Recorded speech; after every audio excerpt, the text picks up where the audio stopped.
صدق الله العظيم. اللهم صل على محمد وعلى آل محمد وبارك وسلم. اللهم صل على محمد وعلى آل محمد وبارك وسلم. اللهم صل على محمد وعلى آل محمد وبارك وسلم. محترم دوستوں اور بزرگوں، حضرت عبداللہ ابن مسعود رضی اللہ تعالیٰ عنہ بڑے جلیل القدر صحابی ہے اور شروع میں اسلام لانے والوں کے اندر ہے، اور روزانہ اللہ تبارک و تعالیٰ سے یہ دعا کرتے تھے، ربی زدنی علما و ایمانا و یقینا و فہما، کہ ہمارے رب ہمارے علم کے اندر اضافہ فرما، ہمارے ایمان کے اندر اضافہ فرما، ہمارے یقین کے اندر اضافہ فرما، اور ہماری فہم یعنی سمجھ کے اندر اضافہ فرما. یہ روزانہ اپنی دعاؤں کے اندر ان کی یہ خاص دعا تھی. اور عبداللہ ابن مسعود رضی اللہ تعالیٰ عنہ ان لوگوں میں ہے جن کو اللہ کے نبی صلی اللہ علیہ وسلم نے ان لوگوں میں شمار فرمایا ہے کہ جنہوں نے قرآن کو صحیح طور پر سمجھا ہے. گویا سند دی تھی اللہ کے نبی صلی اللہ علیہ وسلم نے کہ اگر قرآن کو سمجھنا ہو، قرآن کی کسی آیت کو سمجھنا ہو، تو کہا کہ عبداللہ ابن مسعود رضی اللہ تعالیٰ عنہ سے پوچھو اس کی تفسیر.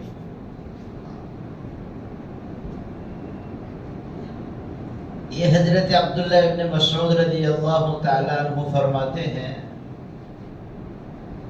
کہ قرآن پاک کے اندر سورہ اسراء، سورہ بنی اسرائیل جسے کہتے ہیں، 15واں پارہ کی شروع سے یہ سورت شروع ہوتی ہے، سبحان الذی اسریٰ بعبدہ، اور اس کے بعد سورہ کہف، اور تیسری سورت اس کے بعد سورہ مریم، اس کے بعد سورہ طٰہٰ، اور اس کے بعد سورہ بنی اسرائیل، سورہ انبیاء.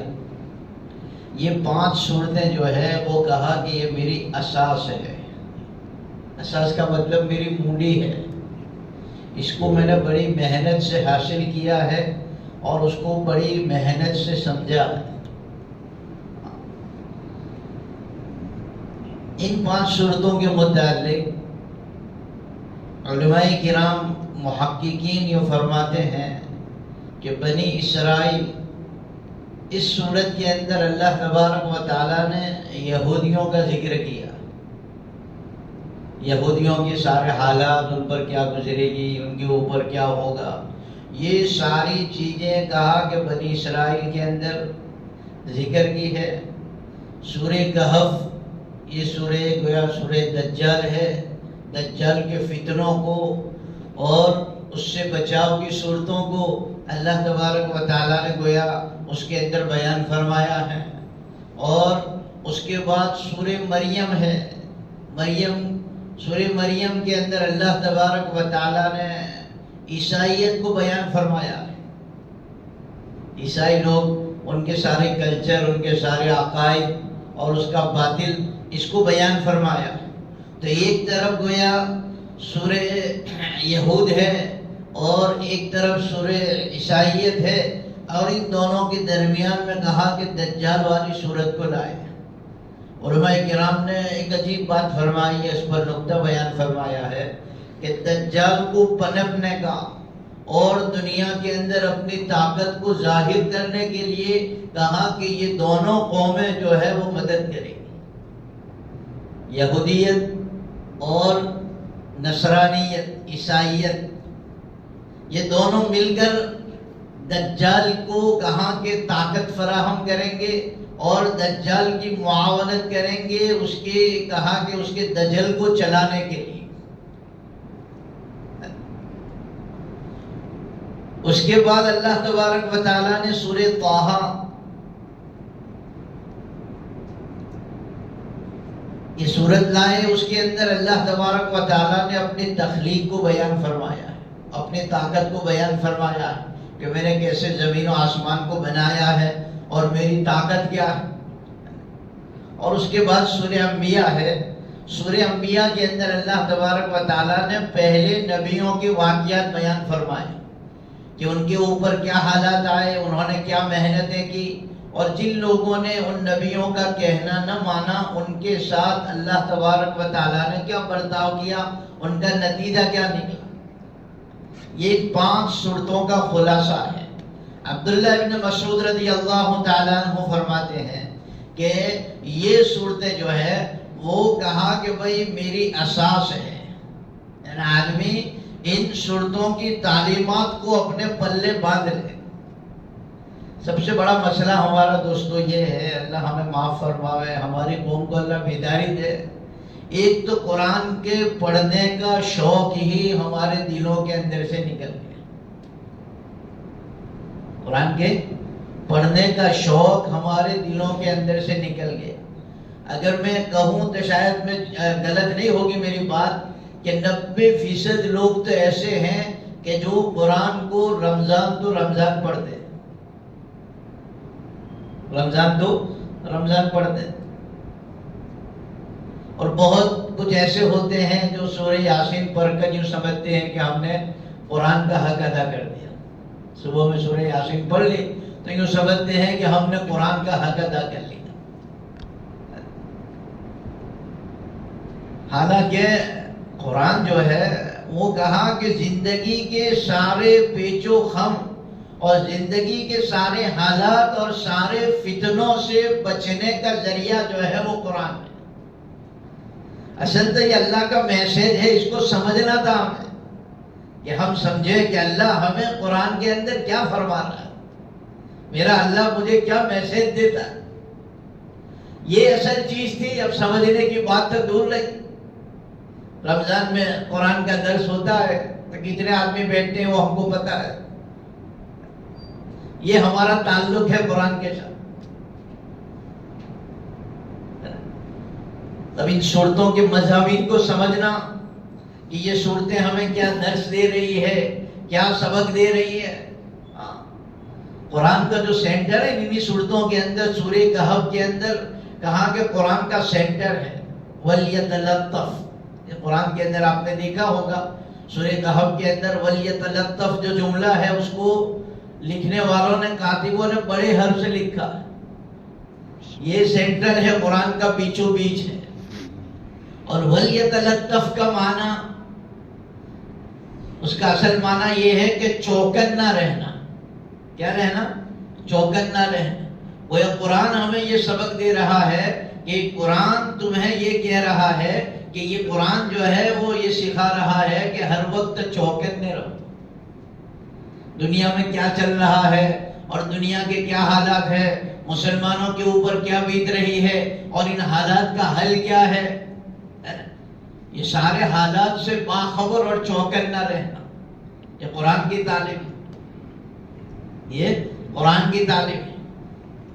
سورہ کہف جن نوجوانوں کا واقعہ بیان فرمایا جن کو اللہ تعالیٰ نے 309 سال تک سلائے رکھا،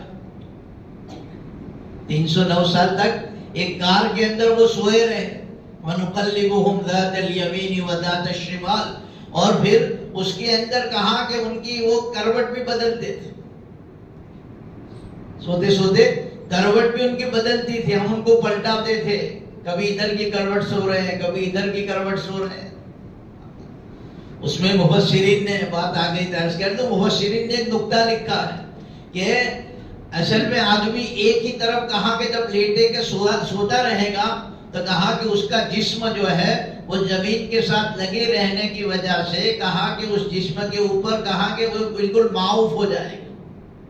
بہت سارے آدمی بیچارے بستر پر ہو جاتے ہیں تو ایک طرح سو رہتے ہیں تو جہاں کہا کہ ان کے اوپر نشان پڑ جاتے ہیں، گھٹے پڑ جاتے ہیں، نشان پڑ جاتے ہیں، تو اللہ تبارک و تعالیٰ نے انتظام فرمایا وَنُقَلِّبُهُمْ ذَاتَ الْيَمِينِ وَذَاتَ الشِّمَالِ، کبھی ان کو کہا کہ ہم ادھر کروٹ دیتے تھے، کبھی دائیں طرف کروٹ دیتے تھے۔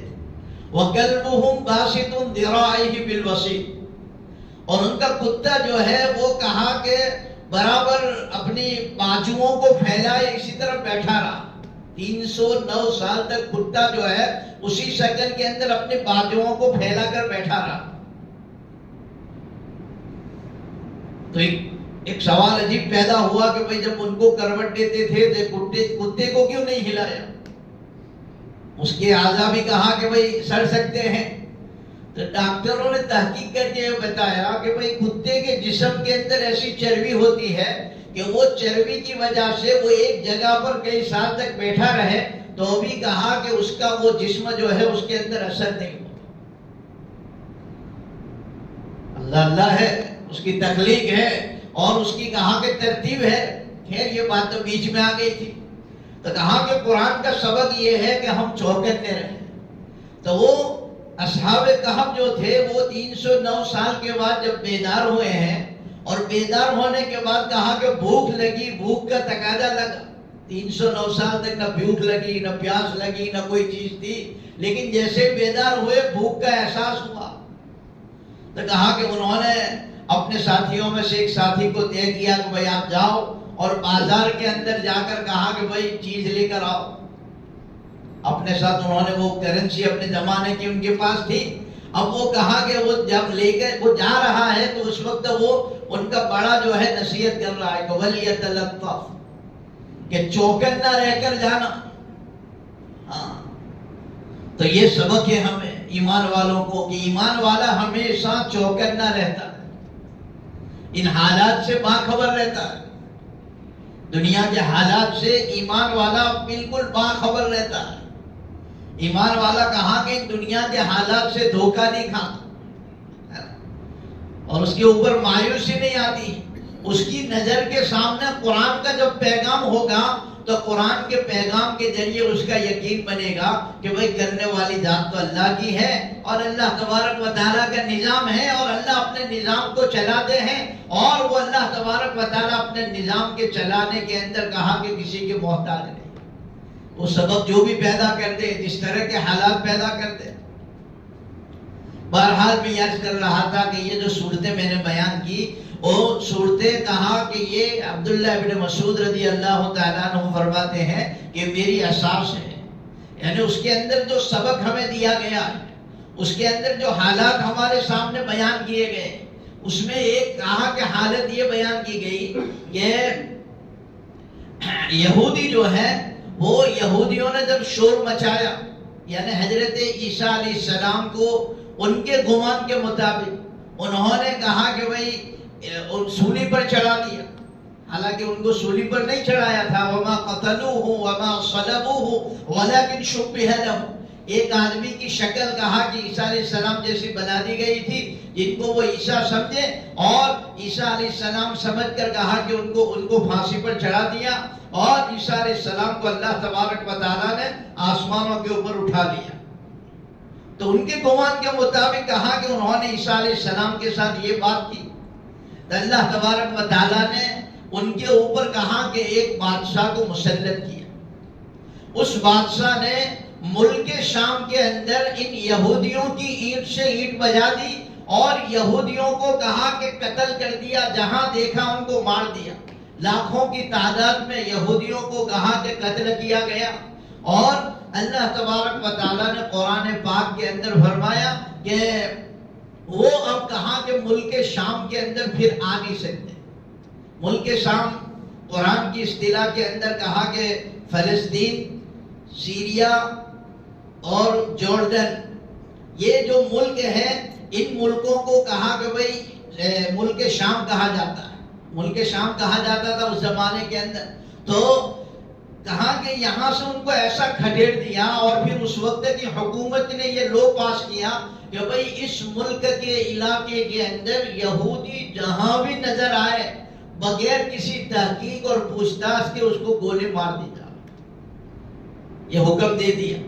چنانچہ یہ دنیا کے کونے کونے کے اندر چلے گئے. جرمنی کے اندر گئے، ادھر گئے، ادھر گئے، ادھر گئے. قرآن پاک کے اندر اللہ تبارک و تعالیٰ نے ان کے بارے میں فرمایا تھا کہ وَحَرَامٌ عَلَىٰ قَرْيَةٍ أَهْلَكْنَاهَا أَنَّهُمْ لَا يَرْجِعُونَ. یہ سورہ انبیاء کے اندر یہ کہ ہم نے ان کے کہا کہ ان بسنے والوں کے اوپر حرام کر دیا تھا کہ وہ واپس ملک شام کے اندر لوٹے. کب تک؟ حتی اذا فتحت یاجوج و ماجوج.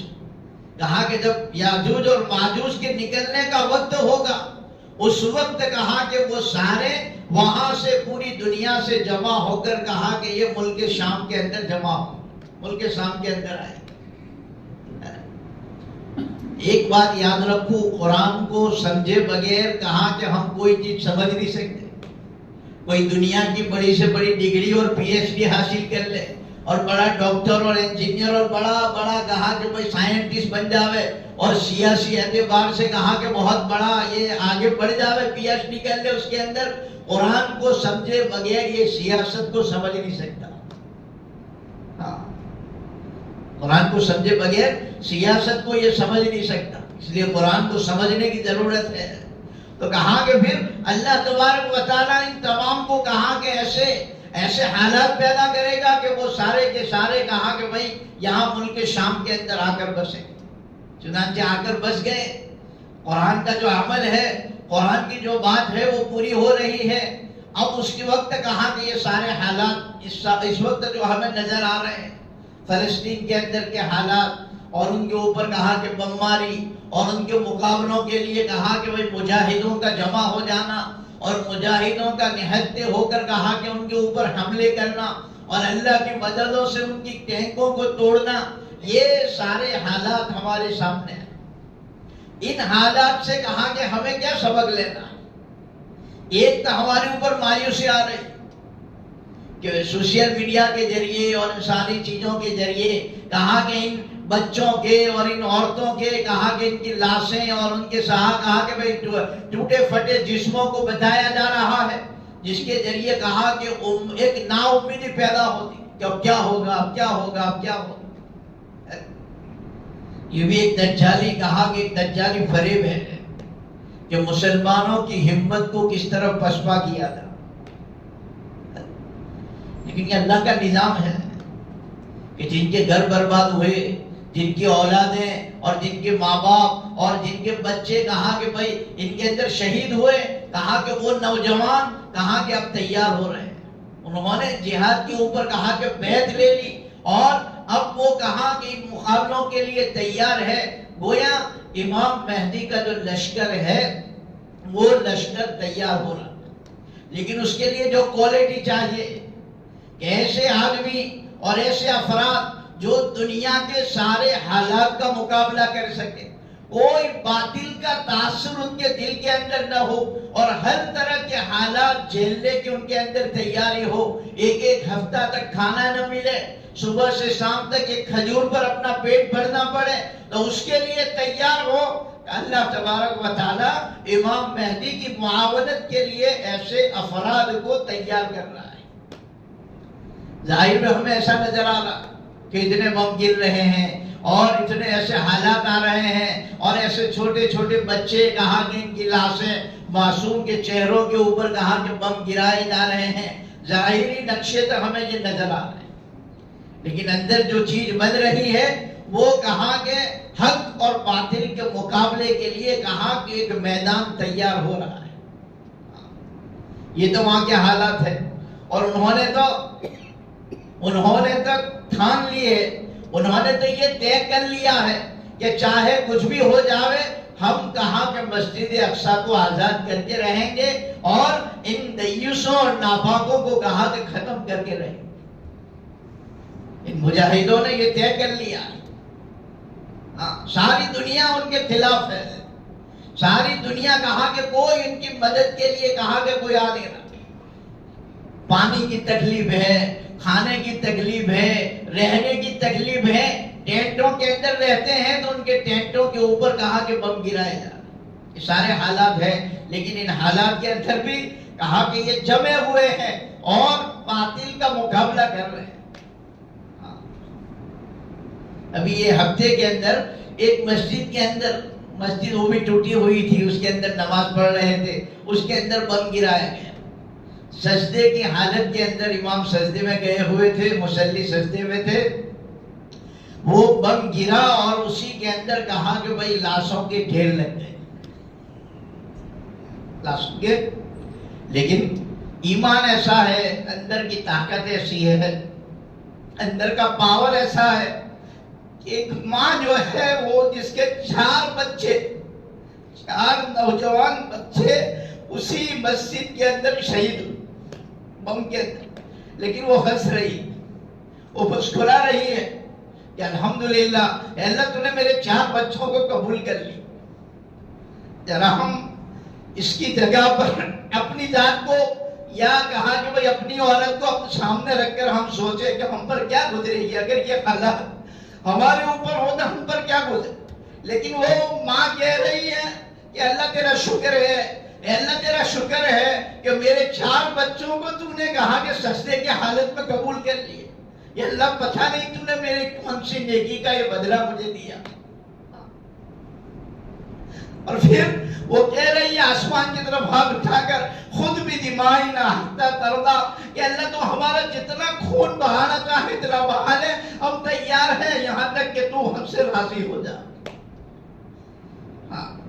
یہ جذبات بنائے جا رہے ہیں، یہ اللہ کا نظام ہے، یہ اللہ کا نظام ہے، یہ جذبات ایک طرف تیار کیے جا رہے ہیں۔ اب اس کے مقابلے میں کہا کہ ہم اپنی حالت کو دیکھیں، ہم اپنے معاشرے کو دیکھیں، میرے گھر کی حالت کو میں دیکھوں کہ میری کیا فکر ہے، میرے بچے کیسے تیار ہو جاوے، میرے بچے کی دنیا کیسی بن جاوے، ان کا کوالیفیکیشن کیسے مضبوط ہو جاوے، اور یہ کیسے کہا کہ دنیا کے ملکوں کے اندر جا کر ان کی دنیا آباد ہو جاوے۔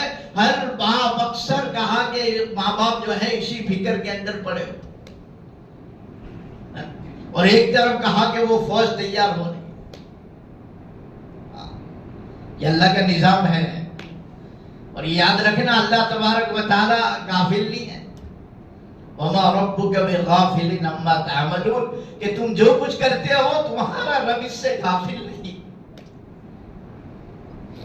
اللہ غافل نہیں، اللہ کو سب پتا ہے کہ بروج کے اندر کون کیا کر رہا ہے، اور کس گھر کے اندر کیا کھچڑی پک رہی ہے، اور کون کیا سیٹنگ کرتا ہے، اور کس نے سود پر اور لون پر کہا کہ اپنی پراپرٹیاں بسائی ہے، اور کون کس طرح کہا کہ اپنی زندگیاں کہا کہ بھئی گزار رہا ہے، اور کون کہا کہ بھئی انٹریسٹ اور بیاج کے پیسوں کے اوپر کون سی کہا کہ بھئی پل رہی ہے۔ اللہ تبارک و تعالیٰ فرماتے وَمَا رَبُّكَ بِغَافِلٍ عَمَّا تَعْمَلُونَ، تم جو کچھ کرتے ہو اللہ تعالیٰ اس سے غافل نہیں ہے، اللہ کو سب پتا ہے۔ تو ایک طرف تو یہ حالات ہے، ساری دنیا کے باطل کے مقابلے کے لیے کہا کہ وہ نہتے کھڑے ہو گئے ہیں، اور ان کو کوئی غم نہیں ہے، کیونکہ شہادت یہ ان کی آخری تمنا ہے۔ شہادت ان کی آخری تمنا ہے کہ بس اللہ کے راستے میں ایک دشمن کی طرف سے کہا کہ کوئی چیز ہمیں لگے اور اللہ کے لیے ہم قبول ہو جاوے، یہ ان کی آخری تمنا ہے۔ اور ہماری آخری تمنا کیا ہے، ہم نے کیا سوچا؟ مسجدوں کے حالات ہم دیکھیں، ہمارے کہا کہ بھئی ہمارے کیریکٹر ہم دیکھیں، ہماری شادیاں دیکھیں، ہمارے معاشرے کے حالات دیکھیں، ہمارے نوجوان کے حالات دیکھیں، ہمارے لڑکے نوجوان لڑکیوں کے حالات ہم دیکھیں، ہماری اسکول کالجوں کے حالات ہم دیکھیں۔ تو یہ حالات دوستو یہ متنبع کرنے کے لیے اس لیے کہا کہ بھی قرآن کو ہم سمجھے، نہیں جانتے تو سمجھنے والے کے پاس جا کر کہا کہ قرآن کے معنی اور مطالب کو سمجھے کہ قرآن کا کیا پیغام ہے۔ کیوں کہ فتنوں سے بچانے والی چیز ایک ہی ہے، کہا کہ وہ قرآن ہے۔ ان کے معنی اور مفاہیم کو ہم سمجھے، اپنی زندگی میں اس کو لاوے، اور اپنی زندگیاں کہا کہ اس علم اور ایمان کے مطابق اپنی زندگیوں کو بنائیں گے تو کہا کہ ان دجالی فتنوں سے ہماری حفاظت ہوگی، ورنہ اللہ کے نبی نے فرما دیا ہے فِسْتَةُ ایمان لا نفاق لہا، ایک جماعت ایسی ہوگی ایمان والوں کی جس کے اندر ذرہ برابر نفاق نہیں ہوگا، اور ایک جماعت ہوگی فِسْتَةُ نفاق لا ایمان لہا، ظاہر میں نام اسماعیل محمد ابراہیم یہ سارے ہوں گے، لیکن کہا کہ یہ نفاق والے ہوں گے، منافق ہوں گے، ایمان کا ذرہ بھی ان کے اندر نہیں ہوگا۔ اب ہمیں فیصلہ کرنا ہے کہ مجھے کون سی جماعت کے اندر شامل ہونا ہے، اس کے لیے فکر کرنی ہے، قرآن کو سمجھنا ہے۔ اللہ تبارک و تعالی ہمیں ان باتوں پر سمجھ کر اس پر عمل کرنے کی توفیق نصیب فرماوے۔ وآخر دعوانا الحمدللہ رب العالمین۔